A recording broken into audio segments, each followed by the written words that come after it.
Hello, today I'm in AUDI Q3. In this video I'll show you top tricks on Apple CarPlay. In the beginning, let's enter Apple CarPlay. In this car you can enter it by connecting your smartphone to car via cable. Now, right here on these widgets, we've got map, voice and music. Unfortunately, we can't adjust those widgets, but we can swipe left. And here we've got access to more widgets. Simply swipe up or down to get analog clock, calendar, weather, and YouTube music.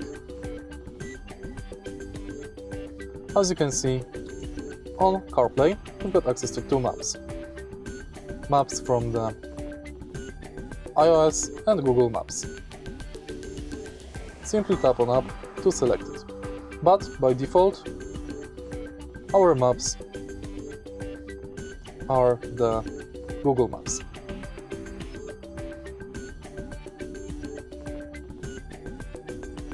But as you can see, the default maps in the widget are those you use lastly.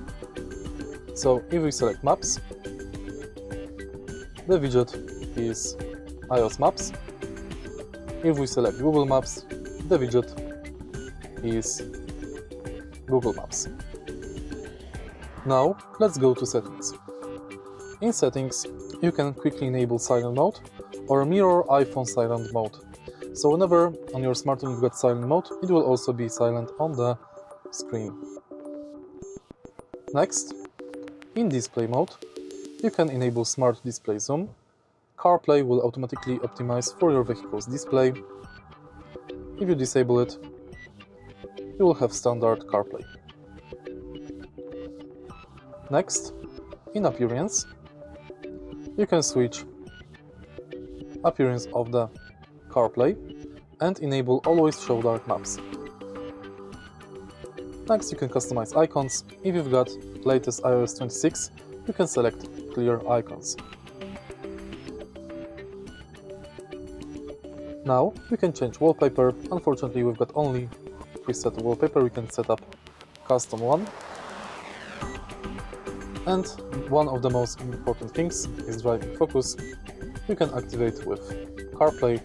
Thanks to this function, driving focus silences some alerts and notifications. Incoming calls will not be silenced while using CarPlay. And that's basically it. If you find this video helpful, please leave a like, comment and subscribe.